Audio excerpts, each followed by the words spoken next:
Bueno, muy buenos días a todos. Hoy, continuando con nuestro ciclo de charlas pediátricas, tenemos al doctor Ignacio Delgado como invitado principal, es nuestro ponente del día. El doctor Ignacio Delgado, Nacho, para todos muy conocido, es radiólogo pediátrico dedicado exclusivamente a la neuroradiología pediátrica del Hospital Universitario Vall d'Hebron de Barcelona. Y bueno, hoy tenemos un tema muy interesante que es la leucodistrofia en la pediatría. Como expertas tenemos a la doctora Yolanda Ruiz, del Gregorio Marañón de Madrid, y la doctora Mónica Rebollo, del Hospital Universitario de Ginebra, las dos expertas neuroradiólogas pediátricas también, muy conocidas por todos nosotros. Y tenemos, pues bueno, nuestro director, el doctor Salva Pedraza, y al Dani Plana, como siempre, dándonos todo el soporte y su ayuda. Pues Nacho, en principio, la verdad es que hemos hecho un coloquio, es muy interesante y estamos muy ansiosos de verdad de escuchar tu charla porque seguramente saldrán muchas más preguntas, así que pues comenzaremos y al final aprovecharemos todo el tiempo para poder resolver estas dudas, ¿vale? Pues bienvenido Nacho y adelante. Perfecto, muchas gracias. Vale. No,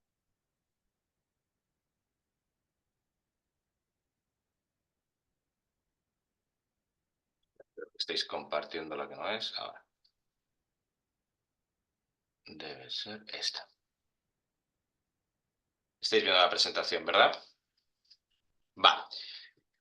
Bueno, pues antes de nada, ¿no? Esto sería una pequeña introducción de, bueno, tendrían que saber que todo lo que van a ver a continuación es una simplificación. Toda la vida es siempre más complicada, pero yo creo que para afrontar un tema como las leucodistrofias en la edad pediátrica, tenemos que intentar simplificar al máximo nuestro algoritmo.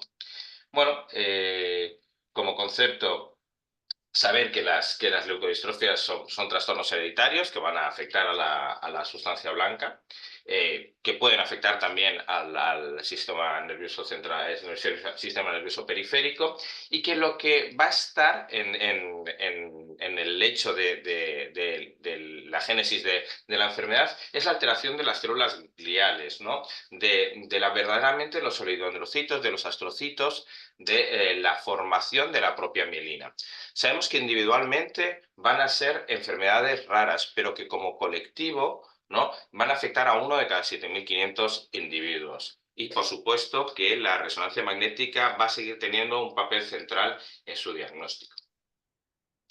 ¿Vale? Como concepto debemos diferenciar lo que consideramos desmielinización, que va a ser la destrucción de la mielina sana, es una mielina que es previamente normal y que se va a destruir, con la dismielinización, que van a ser las enfermedades que nos van a ocupar hoy, donde hay una alteración directamente en la formación de la mielina. La mielina ya es patológica de base, ¿no? Como decimos, hay una alteración que afecta a los genes de los oligodendrocitos, con lo cual se altera la mielinogénesis, ¿no? No se produce una mielina correcta. Bueno, pues las leucodistrofias son muy sencillas, podemos repasar.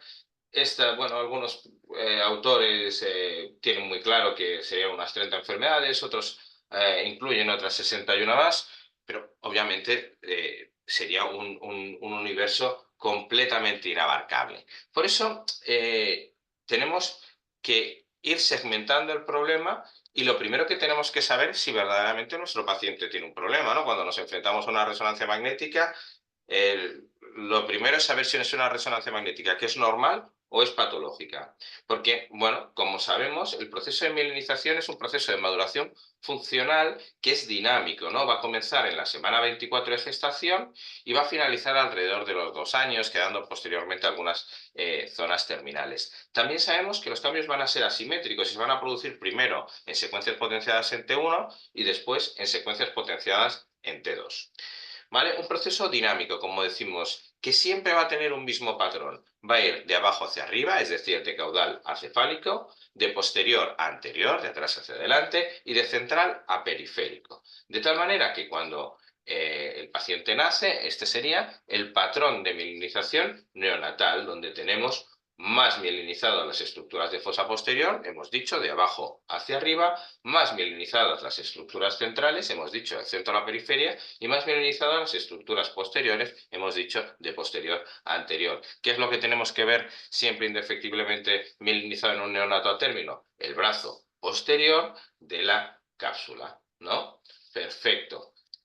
Cuando vamos avanzando, otro de los grandes ítems que vamos a tener que ir a buscar alrededor de los 5 o 6 meses es el comienzo de la mielinización, ¿no?, del cuerpo calloso. ¿Y cómo va a mielinizar? Pues siempre de detrás hacia adelante, primero el esplenio antes que la rodilla, ¿no? Y vamos a ir viendo cómo el resto de la mielinización también ha ido progresando también de atrás hacia adelante y del centro a la periferia. Y, como hemos dicho, los cambios son asimétricos. Primero se van a producir en T1, después se van a producir en T2. Tenemos esta sería la mionización normal alrededor de un año, donde ya está prácticamente completa en secuencias potenciadas en T1, mientras que en secuencias potenciadas en T2 todavía vamos a tener extensas áreas de hipomilinización y vamos a poder ir siguiendo el proceso de mielinización utilizando las secuencias potenciadas en T2. Así, cuando nos enfrentamos a una resonancia, tenemos que saber la edad de este paciente, ¿no? Porque patrones de mielinización que pueden parecernos similares, pues vamos a considerar que no son patológicos en un paciente como este, que tiene 5 meses de edad, ¿no?, donde vemos que es una mielinización correcta, brazos posteriores, comienza a mielinizar el cuerpo calloso, pero definitivamente tenemos un problema en la mielinización si este paciente tiene 3 años, ¿no?, donde vemos que prácticamente no está mielinizado. ¿Toda la afectación de sustancia blanca va a ser una leucodistrofia? No, ni mucho menos, ¿no? Vamos a tener muchas, gran cantidad de enfermedades, sobre todo adquiridas, que nos van a afectar a la sustancia blanca. Hay que tener en cuenta que normalmente las afectaciones adquiridas de la sustancia blanca van a ser asimétricas, mientras que nuestras leucodistrofias van a tender a la simetría, ¿no? Bueno, sabemos que podemos tener lesiones isquémicas que no van a afectar a sustancia blanca, tóxicas como puede ser la leucoencefalopatía posterior reversible, ¿no? Esta PRES, que nos van a afectar a sustancia blanca, infecciones como el herpes o el citomegalovirus, facomatosis como esta esclerosis tuberosa o enfermedades desmielinizantes, en este caso sí que hay una destrucción de la mielina, no como la esclerosis múltiple o el ADEM, ¿vale? Que van a ser diferentes, ¿no? Que van a estar dentro de nuestro diagnóstico diferencial, pero que estas van a tender a ser asimétricas. Bueno, seguimos afrontando el problema. Nuestro paciente tiene un problema en la mielinización, pero tiene una hipomielinización, es decir, tiene un déficit de mielina, tiene una ausencia de mielina o tiene una enfermedad dismielinizante. Hay una mielina que se está desarrollando anómalamente y que es una mielina patológica. Pues sabemos, ¿no?, que las afectaciones hipomielinizantes es un proceso difuso como más sutil y todo es más gris, ¿no? Tenemos normalmente isointensidad en T2, isointensidad en T1, mientras que cuando hay una mielina claramente patológica, un proceso dismielinizante, lo que vamos a ver son lesiones más marcadas, ¿no? Una hiperintensidad en T2 y una hipointensidad en T1. Vemos, ¿no?, en el caso de la izquierda, como todo es bastante más sutil. Hay una isointensidad de la mielina de la zona de la sustancia blanca en T2, una isointensidad en T1, sería una enfermedad hipomielinizante, mientras que en este caso nadie dudaría que la sustancia blanca es patológica, ¿no?, en este caso a nivel frontal, ¿vale? Una dismielinización. Cuando hablamos de leucodistrofias hipomielinizantes, la gran protagonista va a ser la enfermedad de Pelizaeus-Merzbacher, es la leucodistrofia hipomielinizante por excelencia. Hay una mutación del gen PLP1 que va a codificar una proteína que va a estar implicada en la codificación de las principales proteínas de la membrana mielina, con lo cual no se va a producir mielina, no funciona no tienen esa proteína, no se va a producir mielina. Suele haber una herencia recesiva ligada al X, con lo cual, sobre todo lo que vamos a ver son varones afectos. Y va a ser un debut bastante precoz en los primeros meses de vida. Y el signo guía clínico va a ser el nistagmus. Luego van a ir apareciendo otros, va a ir apareciendo la hipotonía, espasticidad, ataxia, pero sobre todo cuando nos digan nistagmus tenemos que ir a mirar cómo está la mielinización de este paciente. No vemos este paciente de 4 años con nistagmus de nuevo, tetraparesia progresiva, tiene esta mutación del PLP1, ¿no? Y donde vemos que prácticamente no ha mielinizado en absoluto, ¿no? Ni en secuencias potenciales en T1 ni en T2, vemos que no hay nada de mielinización, ¿vale? Es un paciente sin mielinizar. Esto es una enfermedad de Pelizaeus-Merzbacher. Pero el hecho de que no haya mielina no quiere decir que los axones no se encuentren allí. De hecho, las fibras se encuentran en la misma localización, sigue existiendo una vía corticoespinal que podemos ver, ¿no? en nuestro estudio de tensor de difusión. Vemos que las fibras asociativas del cuerpo cavernoso están, vemos que todas las fibras que vemos en azul, que serían de la vía corticoespinal, están. El hecho, los axones están, pero simplemente no están mielinizados.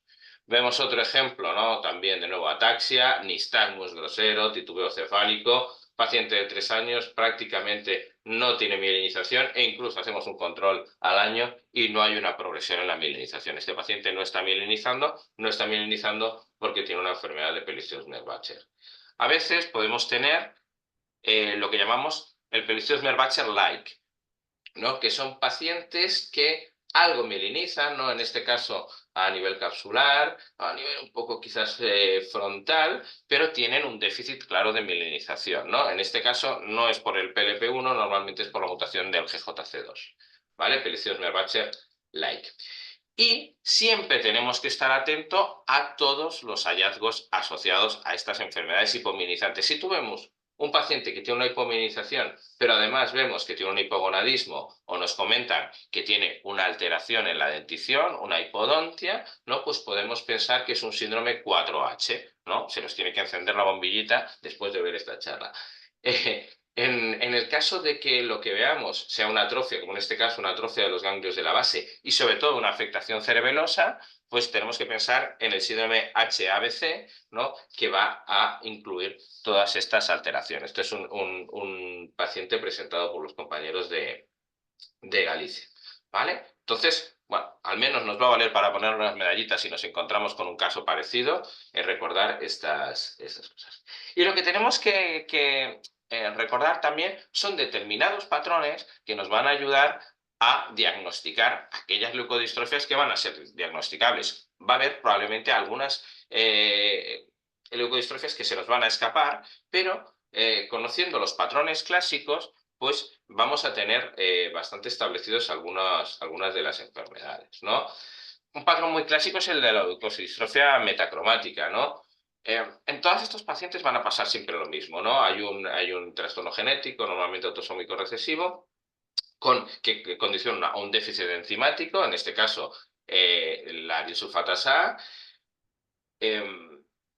Que está implicada en el metabolismo de las sulfatidas que van a constituir la vaina de mielina. No se produce la mielina, se produce una mielina patológica. La forma más común es la infantil tardía, que, como decimos, debuta bastante pronto, alrededor de los 12-18 meses, y tiene una progresión inexorable hacia la muerte alrededor de los 4 años. ¿Qué es lo que vemos por imagen? Áreas confluentes simétricas en secuencias potenciadas entre 2 de sustancia blanca periventricular, y lo que es muy característico es que las fibras subcorticales se van a respetar, ¿vale? No va a realzar y va a tener un patrón muy característico, ¿no? En lo que tenemos que saber de la leucodistrofia metacromática es este patrón tigroide en líneas, ¿no? ¿Por qué? Porque lo que hay es un respeto de la sustancia blanca perivascular.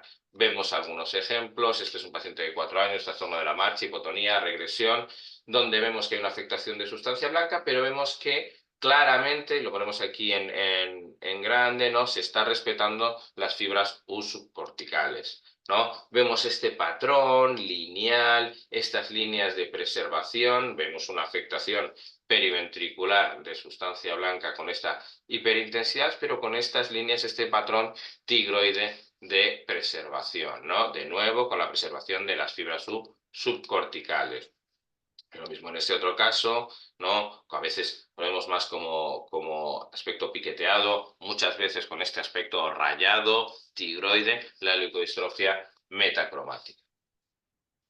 ¿Vale? En el caso de la enfermedad de Krabbe, también es un trastorno autosómico recesivo, también hay una alteración enzimática, y en este caso lo que nos sucede es que se nos acumulan los cerebrósidos.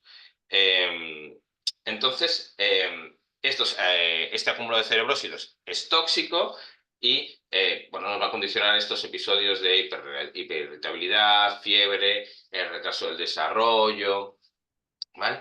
Y en este caso es de las pocas leucodistrofias donde nos va a ser útil el escáner, ¿no? Porque estos pacientes van a tener hiperdensidades como mineralizaciones, ¿no? en el escáner, tanto a nivel de los tálamos, de los caudados o de la corona radiata.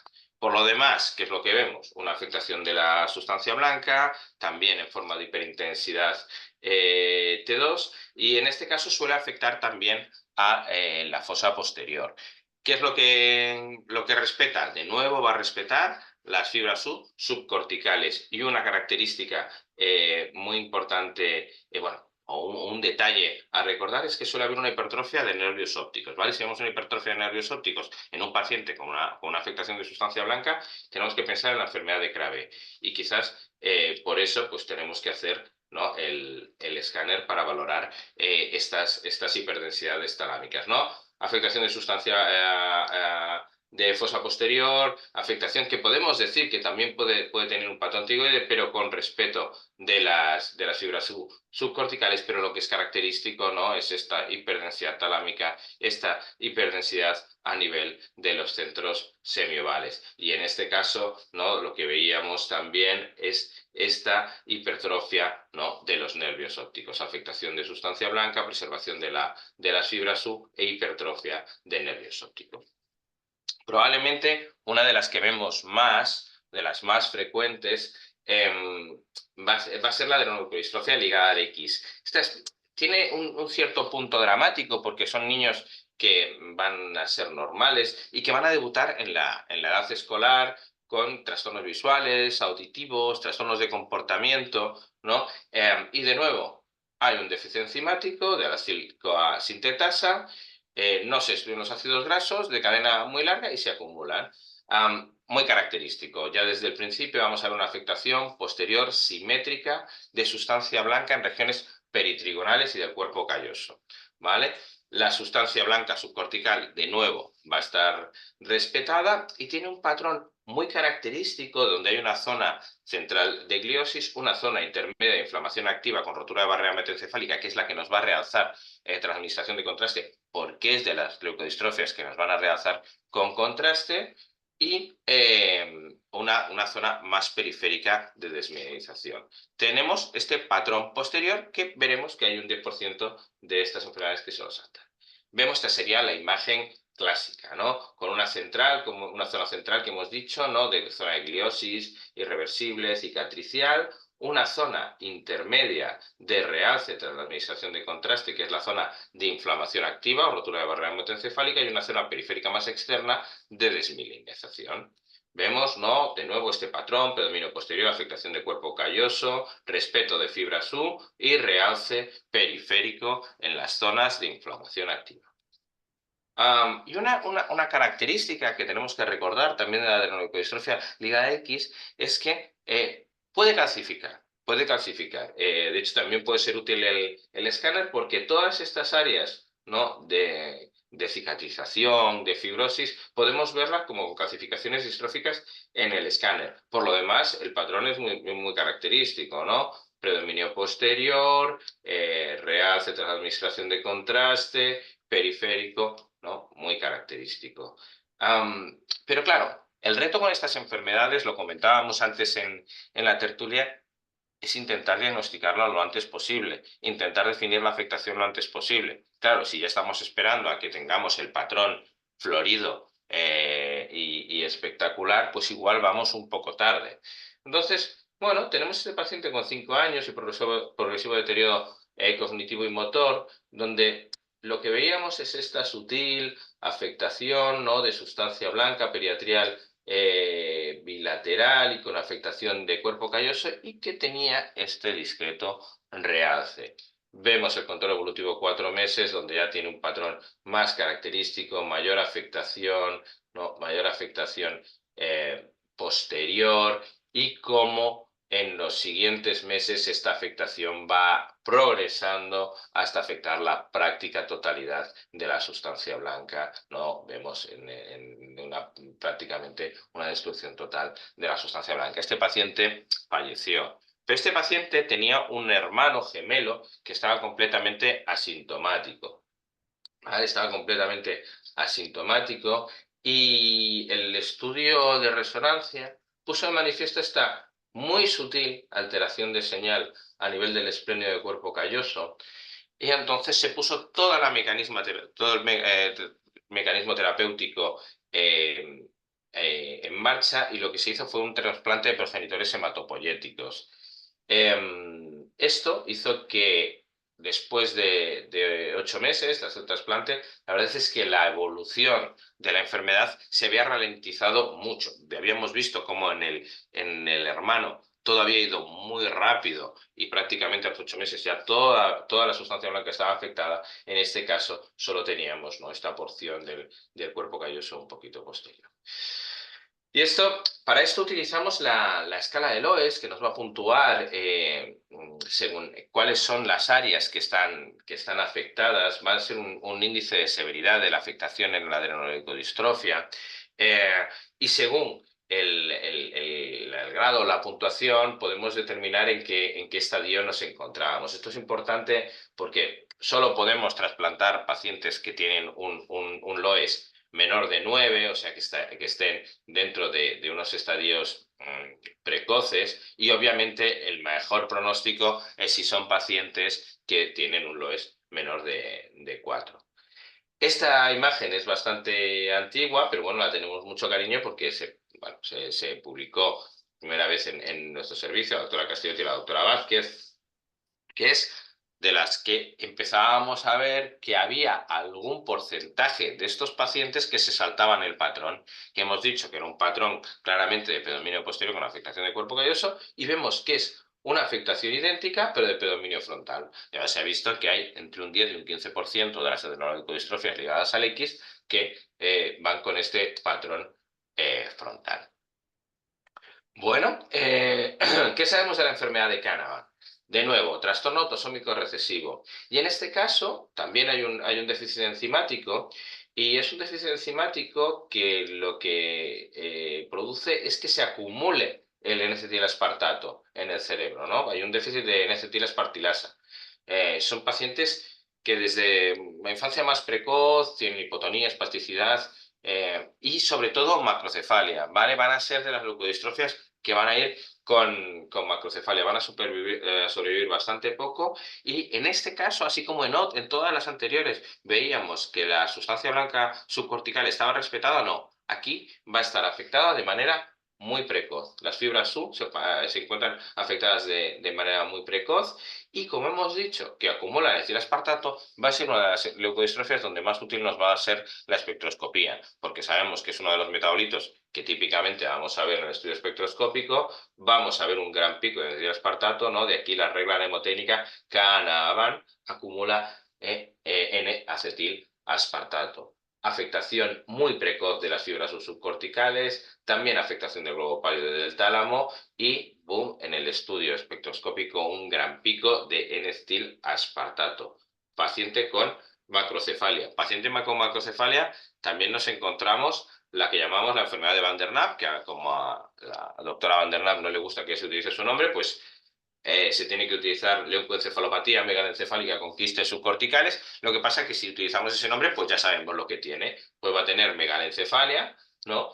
Va a tener una afectación difusa de la sustancia blanca con este aspecto hinchado del parénquima, de nuevo con una afectación precoz de las fibras SU. Las fibras subcorticales van a estar afectadas. Y lo que es característico es la formación de estos quistes subcorticales, que sobre todo van a afectar a estas regiones temporales anteriores y frontoparietales. Vemos este ejemplo, claramente un paciente con una macrocefalia, claramente un paciente con una afectación de la sustancia blanca, donde la sustancia blanca subcortical, donde las fibras SU van a estar afectadas de manera muy precoz, pero lo que es característico es que se están formando estos quistes muy evidentes a nivel de polos temporales, ¿no? La enfermedad de Van der Naap, ¿no? Megalencefálica con quistes subcorticales. Y también podemos encontrar quistificación o cavitación en la que llamamos la enfermedad de la sustancia blanca evanescente, la vanishing white matter. Pueden ser niños más grandes que inicialmente son normales y que de repente comienzan con un deterioro neurológico, con un empeoramiento repentino por episodios secundarios a estrés o a infecciones y luego una progresión más crónica. ¿Qué es lo que vemos? Generalmente epilepsia y muy frecuentemente ataxia y mucha afectación de las funciones motoras. De nuevo, mucha afectación de la sustancia blanca subcortical y lo que es característico es que va a ir progresando hacia la cavitación hasta el punto de que toda la sustancia blanca va a tener la misma señal que el líquido cefalorraquídeo, ¿vale? También muy frecuentemente atrofia cerebelosa.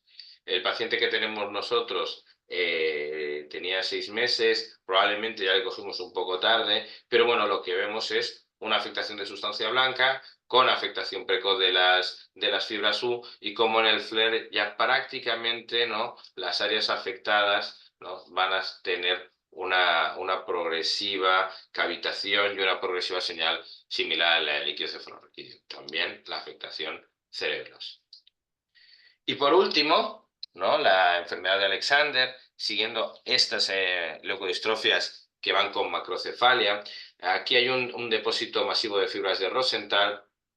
La que vamos a hablar es del Alexander infantil. Como decimos, pacientes con macrocefalia, con retraso psicomotor y crisis, y que van a tener un patrón muy característico de afectación de sustancia blanca frontal, ¿vale? Una afectación predominantemente frontal y simétrica, de tal manera que de nuevo la sustancia blanca subcortical, sobre todo frontal, se va a afectar de manera muy precoz. Tenemos afectación de ganglios de la base, tenemos afectación del tálamo y sobre todo tenemos afectación del tronco. Esta afectación del tronco, este swelling del tronco que se va a hinchar, nos va a hacer que muy frecuentemente vamos a encontrar una hidrocefalia obstructiva, porque este hinchazón del tronco va a condicionar una estenosis del acueducto de Silvio. Y, como vamos a ver, va a ser de las leucodistrofias que van a realzar la administración de contraste, ¿no? Nos derivan este paciente de 6 semanas que tiene esta macrocefalia, esta crisis, y decimos, pues bueno, pues debe tener, ¿no?, una estenosis del acueducto de Silvio, tiene hinchado toda esta zona del tectum, ¿no?, y probablemente tiene una estenosis del acueducto de Silvio. Pero, ¿no?, al derivarlo, lo que vemos es que la sustancia blanca es claramente patológica, de predominio frontal, ¿no?, y que lo que estamos viendo, ¿no?, es una afectación leucodistrófica de la sustancia blanca con este hinchazón a nivel del tronco que está condicionando esta estenosis del acueducto de Silvio y que vemos que realza de manera muy espectacular tras la administración de contraste, ¿vale? Estamos ante una enfermedad de Alexander, ¿vale? Para finalizar, ¿qué claves diagnósticas podemos seguir en nuestro diagnóstico de las leucodistrofias? ¿Es un paciente que tiene macrocefalia? Pues sabemos que con macrocefalia tenemos la enfermedad de Alexander, que acabamos de ver, la leucoencefalopatía megalencefálica, sabemos que también va con macrocefalia, y el Canavan. ¿Cómo están las fibras U? ¿Están afectadas o están respetadas? Sabemos que en la metacromática, en el Krabbe, en la adrenoleucodistrofia, estaban respetadas las fibras U, mientras que en el Canavan y en el Alexander, ¿no?, estaban afectadas de manera muy precoz. Pues allí podemos tener nuestro chance para orientar nuestro paciente. ¿Existe un gradiente? Sabemos que hay algunas, ¿no?, como la adrenoleucodistrofia o el Krabbe, que van a tener un claro patrón posterior.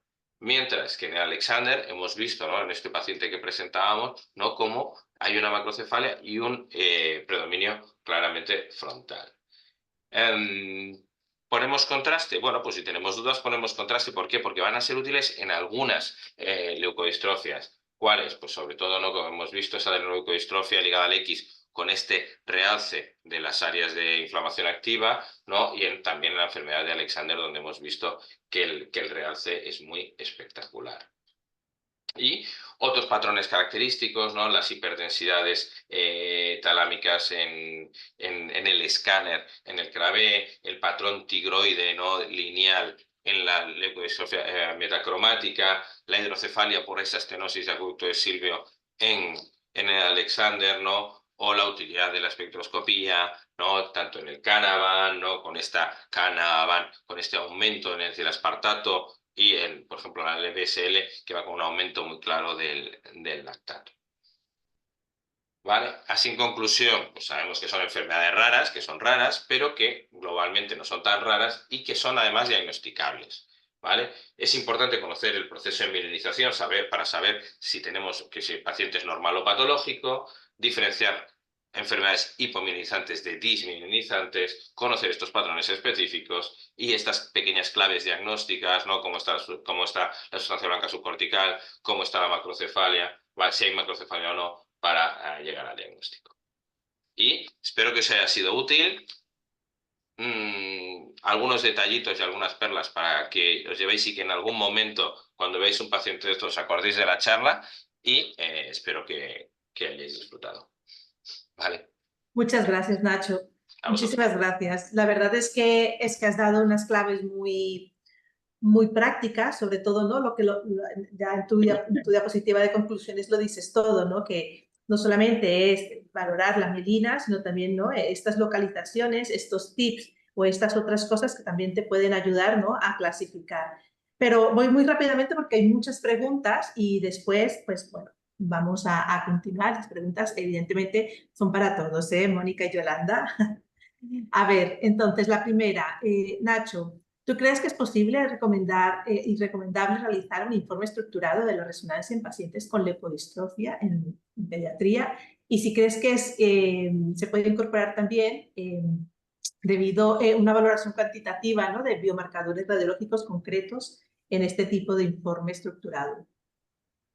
Supongo que se podría hacer para valorar la localización de la... O sea, en el fondo el LOES que hemos visto en la adrenoleucodistrofia no deja de ser una valoración cuantitativa, ¿no?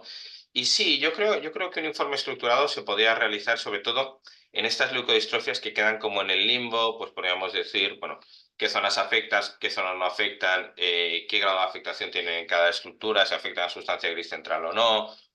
Sí, probablemente se podría plantear. Sería un grupo de entidades que quizás se beneficiaría. Vale. Y después, en cuanto al contraste, ¿tú crees que la administración de contraste, que ya lo has comentado, ¿no?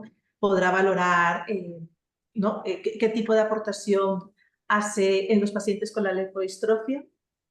Bueno, es lo que decimos, ¿no? Cuando tú te enfrentas a una leucodistrofia, tienes que estar encima de la máquina, ¿no? Entonces tú vas viendo los hallazgos que vas teniendo. Cuando no te queda claro, en algunas, ¿no? Como hemos visto en la adrenoleucodistrofia, es muy espectacular todo este realce en toda la zona de la inflamación activa y ya vemos que en el Alexander muchas veces es lo que te da la clave diagnóstica, ¿no? Porque tú tienes una afectación, sí, es un niño cabezón, tiene afectación de sustancia blanca, pero si ya tienes este realce tan característico, creo que prácticamente te da la solución. Y la utilidad de la tractografía en la valoración de pacientes con leucodistrofia en pediatría. Yo creo que podría ser útil, sobre todo en el control evolutivo, ¿no? No tanto en el diagnóstico, que obviamente, pues Ujú. si tienes una afectación, vas a ver una alteración de la fracción de anisotropía, pero sobre todo, y yo creo que ya desde el punto de vista de reseca, o sobre todo de control de tratamientos, ¿no? Ahora hay muchas terapias, ¿no? Tanto en la metacromática como en la adrenoleucodistrofia, que se están empezando a empezar a utilizar quizás dentro para la valoración de la evolución de la lesión, ¿no? Siempre, ¿no? La fracción de anisotropía es más fina y más cuantitativa, ¿no? Que la valoración, digamos, cualitativa. Y secuencias avanzadas también tipo resting state, ¿tú crees que son de utilidad? Yo creo que es que el Resin State, nosotros tenemos una gran esperanza en el resting state, precisamente porque nuestros pacientes obviamente en pediatría la mayor parte de los pacientes no colaboran, pero no sé si todavía es suficientemente robusto como para utilizarlo para la utilidad clínica. ¿Y el papel del PTRM en estos pacientes? La verdad es que lo desconozco, pero yo creo que unir medicina nuclear, neonatos, pacientes tan pequeños, no parecería así a priori desde el desconocimiento, ¿eh? Igual hacemos un PubMed y encontramos algo.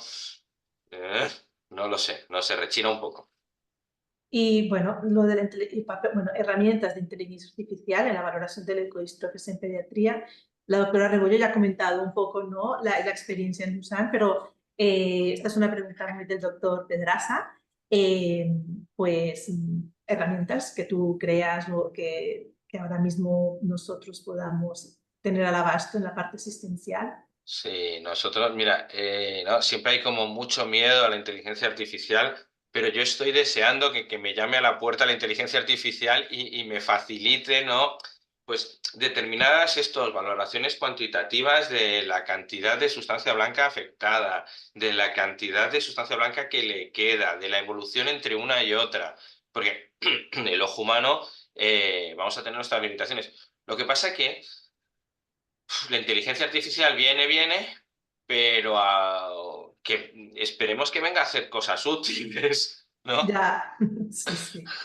Y luego una pregunta también del doctor Salvador Pedraza, muy importante, y es, ¿cuál es el grado de seguimiento de acuerdo a los guidelines, ¿no?, internacionales estandarizados de las leukodistrofias en pediatría? ¿Cómo las tenemos que seguir? Bueno, pues sobre todo, claro, esto tenemos un control exhaustivo en todos aquellos pacientes que están dentro de ensayos y protocolos, ¿no? Es verdad ¿no?, que sobre todo aquellos pacientes que están en algún tratamiento experimental o en algún ensayo de investigación, sí que están muy claros los controles y sí que están muy claros el patrón que vamos a seguir de resonancias magnéticas. Pero bueno, el problema muchas veces es que a veces, bueno, ya vemos que hay algunas leucodistrofias que tienen un pronóstico tan malo que verdaderamente el seguimiento es muy corto. ¿Y los retos del futuro para mejorar el manejo de las leukodistrofias en pediatría?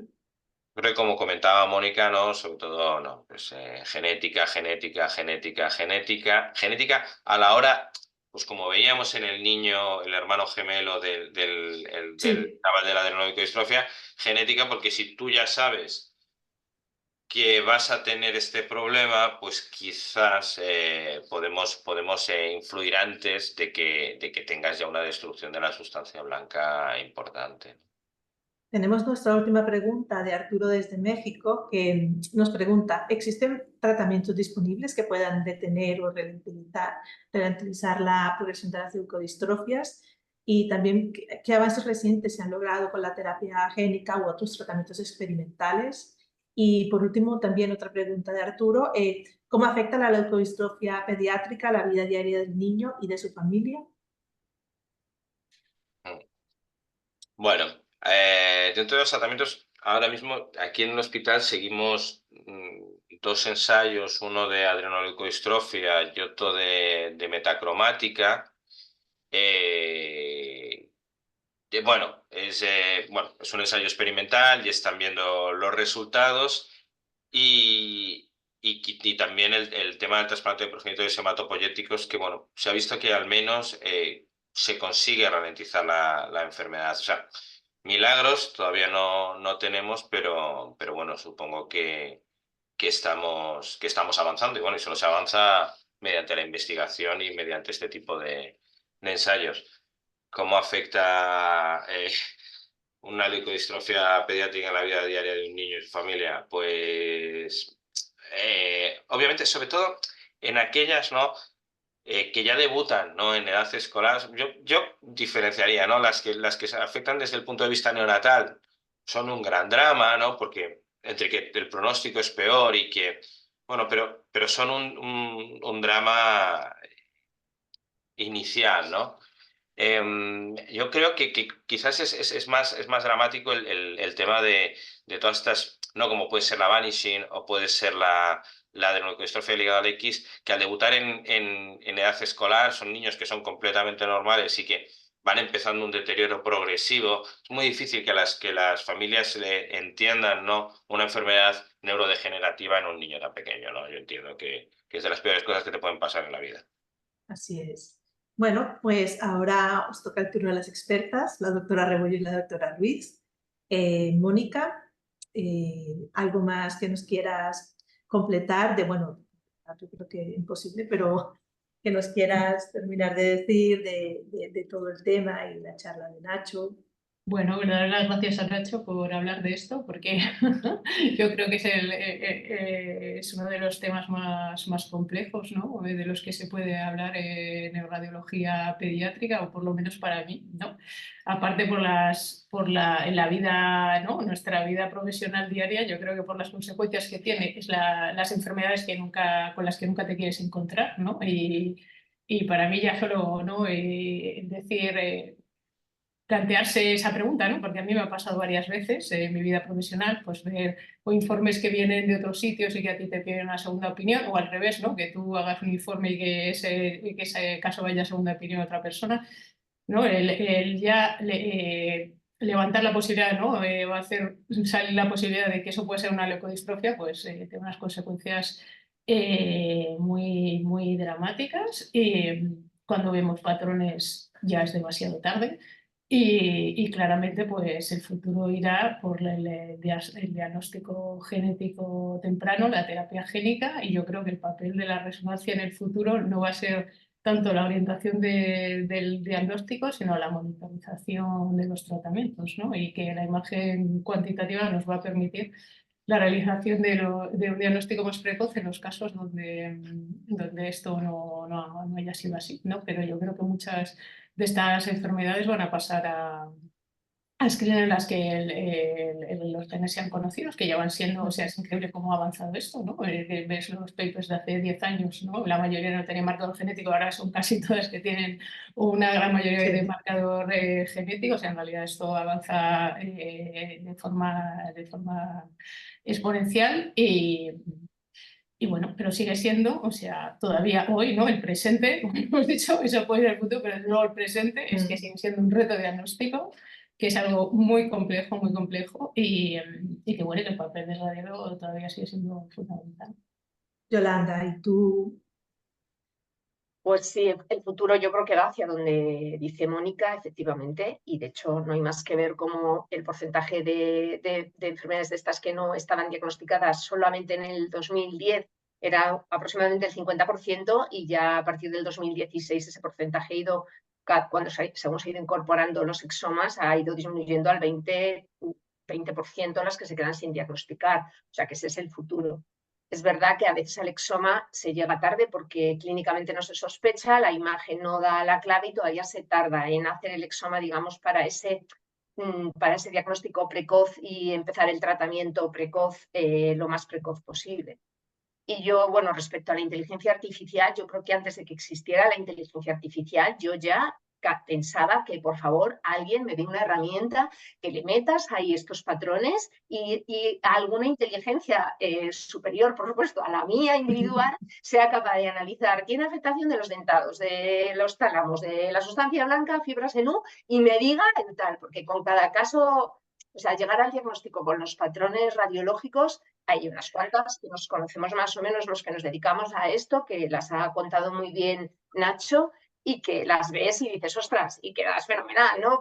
Pero claro, hay un montón de ellas que tienes que ponerte a bucear los artículos, que yo tengo por ahí unos cuantos seleccionados, como los VIP, que te dan unas tablas enormes de si ves esto para acá, si ves esto para acá, y te vuelves ahí loca, que una inteligencia artificial nos facilitaría muchísimo esa tarea de investigación de fenotipo radiológico en el que te sumerges cada vez que te enfrentas a un caso de estos, que es un reto que a mí me encanta, pero necesitas a veces días para estudiarte y dar un diagnóstico un poco más acotado con algunas de ellas, que claramente ves que en algunas puedes llegar porque tiene algunas particularidades que te lo van a permitir, y otras dices, esto no voy a llegar a ningún sitio con esta, así que es una leucodistrofia posiblemente, pero no voy a llegar. Claro. Salva, nos acercamos a las 9. Bueno, Como siempre, agradeceros a todos y a todas vuestra participación. Muchas gracias, Marta, por tu excelente moderación. También gracias, Mónica y Yolanda, por vuestros comentarios de experta. Han sido muy útiles. Ignacio y Nacho, oye, muchas gracias porque nos has ayudado mucho en una entidad muy difícil.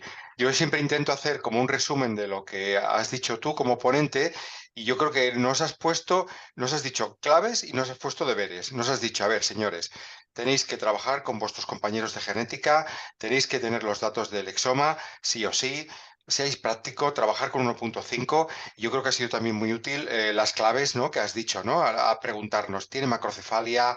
¿Hay afectación de la fibra senú? ¿Hay un gradiente? ¿Hay realce con contraste? Y otros, ¿no? Pero después nos has puesto deberes, ¿no? Hay que hacer el diagnóstico lo más precoz posible y eso es complicadísimo y hay que incorporar la inteligencia artificial y tampoco lo tenemos tan claro, ¿no? O sea que la verdad es que es un futuro con retos, ¿no? No sé si quieres añadir algo, Nacho, a este pequeño resumen. No, totalmente de acuerdo con lo que comentas. Sí, sí, tiene mucho futuro el tema de las leucodistrofias. A ver si acabamos acotándonos y teniendo nuevas herramientas, ¿no? Seguro que sí, seguro que Marta cuenta contigo para el futuro para hacer nuevas sesiones y también, evidentemente, con Yolanda y con Mónica. Oye, agradeceros a todos de nuevo y simplemente recordaros que el lunes tenemos la sesión de Gina Serra que nos va a hablar de gastrostomía percutánea, colocación, uso, cuidado y mantenimiento. Estáis todos invitados, que tengáis un gran viernes, un gran fin de semana. Muchas gracias, Nacho, gracias Marta, gracias Yolanda, gracias Mónica y gracias Dani. Que tengáis un gran día. Un saludo a todos. Nos vemos. Buenos días, gracias. Adeu. Adiós, adiós.